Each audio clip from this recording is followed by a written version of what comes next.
Black captain of a fire department alleges significant racism. Put up the picture full mass. The quote at the center of this conversation is going to make your blood boil. A black fire captain in southern Utah has filed a federal civil rights lawsuit alleging his coworkers harassed him with racial slurs and that his own supervisors and local officials conspired to undermine his bid to become the chief, the fire chief, and then fired him out of racism and in retaliation for his speaking out about cronyism in their hiring process. I'm taking you to July 2021. Corey Turner started working for the Cedar Mountain Service District, which provides fire and emergency services on public and private land.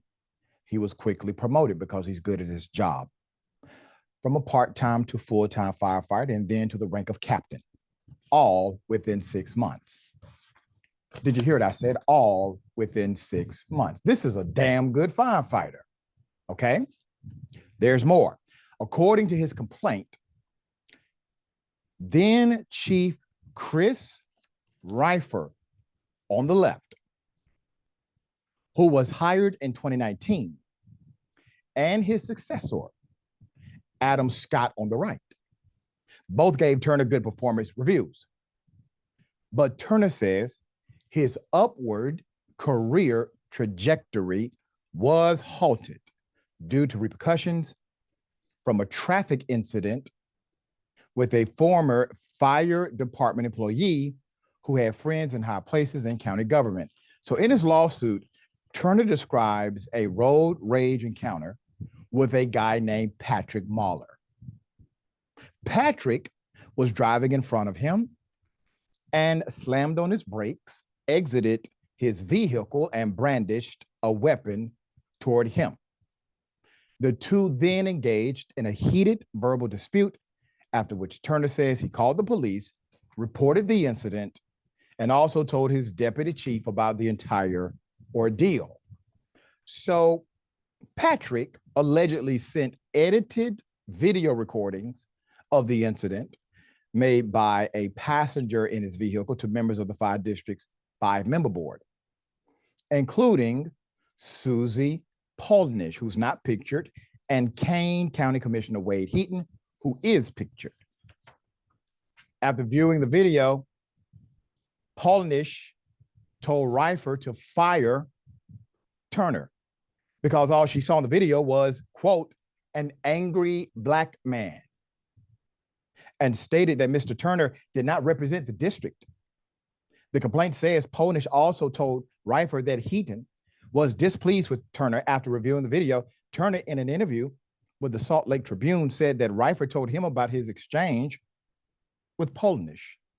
Reifer resisted the demand to fire Turner over the incident, which had already been investigated by the Utah State Patrol and had come to no filing of any charges, according to the lawsuit. Reifer and a deputy chief elected instead to have a coaching session with Turner per the fire department's positive discipline system. Turner acknowledged that he made mistakes and said it would not happen again, according to a document summarizing the session. Now, I want you to understand the scenario they're putting this black captain in. He's involved in a road rage incident where somebody brandishes a gun at him. He responds. He responds with vigor, I would assume, I would hope so. His response is indicative of self-defense without physical combat. That individual, who was, in my opinion, the perpetrator against this leader of the fire department, sends in an edited video in order to embarrass the guy. And he has to sit down and apologize for being human in an inhumane situation. There's more. Turner was promoted to fire captain, while Polish reportedly kept pushing for termination. Rifer's ongoing refusal to fire Turner prompted the board to buy out the fire chief's contract, according to the lawsuit. The board began interviewing candidates for fire chief in April of 2022. When interviewing Chad Polson, a fire captain, the board asked him what his thoughts and plans would be for Turner and encouraged Polson to fire him. Do you see how many Legos here? How many dominoes are collapsing for the sake of one person wanting to fire one black man? They literally spent taxpayer money to buy the chief's contract. Chief is like, I'll take that. Absolutely. Buying out his whole contract. He gets to go home with all benefits intact. No issues, no disciplinary issue, nothing. You're just going to give me a bunch of money because you need to get at this black fella. He took the money. And then they start interviewing people. What's the interview about? Are you going to fire the black person? That's how you get this job. You got to fire the black person. Polson was appointed fire chief and claims that during his tenure, board members said Turner, quote, was not a good fit and, quote, did not represent the community. The complaint says a district fire captain, Anthony Miller, allegedly told Polson that he had heard an administrative assistant refer to Turner on multiple occasions as the N-word. Polson was fired in January of 2023. Why? Because he refused to fire Turner, the lawsuit states. Polson recently told the Salt Lake Tribune that Polish became increasingly angry and frustrated over the fact Turner remained on the job. Polson said the district board was headhunting and trying to get him to fire Turner, though he thought the fire captain was an excellent officer and a natural leader. Remember, the guy was promoted within 6 months to rank. Rather than dismiss Turner, Polson said he told the board that the fire captain was doing a good job. In early 2023, Turner pursued the open fire chief position along with 2 other finalists for the position, Forrest Bernard and Holly Wright. Now we're going to get into the crux of the Right Now lawsuit. Now, keep in mind, there are individuals who had every incentive to throw this man under the bus. They had economic incentive. They had pressure, political pressure from the governing board that governs their decisions. And they stood up, and I want to commend them for this. They stood up and said, no. Captain Turner is a good fireman. Now, who really loses in this battle they're having here? Well, the taxpayer does. The individual who needs a good firefighter, the community that deserves a good fire captain, they are the ones who lose. There's more. During his interview, Polish allegedly told Turner, quote, "You clean up well. I didn't know someone like you was this educated and articulate." End quote. A statement motivated by her prejudice toward Blacks, the lawsuit says.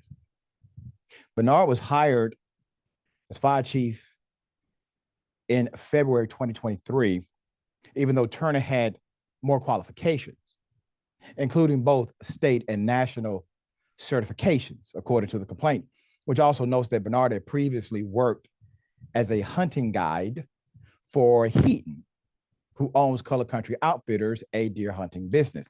Turner complained to colleagues that the district was hiring unqualified leadership and that the district's board was, quote, engaged in cronyism by hiring Heaton's hunting guides for leadership positions rather than conducting a fair hiring process to identify the best qualified individuals, the complaint says. He further said Bernard was only hired due to his connection to Heaton, who the lawsuit says sometimes referred to Turner as, quote, the colored guy. The board got wind of Turner's allegations and again told Bernard, fire him, he claims.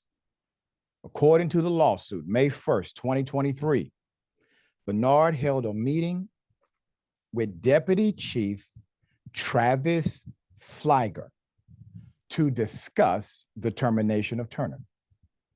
Flieger wanted to use a strategy of progressive discipline first, to give Turner an opportunity for an administrative hearing and a chance to, quote, make improvements. During the meeting, Polnish called in, involved in an employment discussion. Polnish called in and pushed Bernard to fire Turner over the speakerphone, according to Flieger. After the phone call, Flieger heard Bernard say, quote, "I can't wait to fire this N-word," the complaint says. The next day, Bernard did fire Turner and handed him a termination letter that did not include a reason for his firing. He later instructed two deputy chiefs, both Wright and Flieger, to write letters describing Turner's prior alleged misconduct, which the lawsuit calls, quote, an effort to create a post hoc justification for firing Turner, and also to state that Flieger did not hear Bernard call Turner a racial slur. Both deputy chiefs initially complied, but later took their statements back, saying they felt their jobs were threatened at the time if they did not do as they were told, which was what? Collectively lie on the good firefighter who is a Black man. April 2024. Flieger drafted an email confirming indeed that Bernard has said, quote, "I can't wait to fire that N-word." And Wright wrote a letter, a new letter, stating that Polnish, quote, did not like Turner and was constantly stating he needed to be removed from our ranks by any means necessary. Flieger and Wright were then demoted from deputy chiefs to their current positions as engineers. Quote, due to their reluctance to cooperate with Bernard's threats, the lawsuit claims. This is such an example of so many wrongs that you may miss the rights.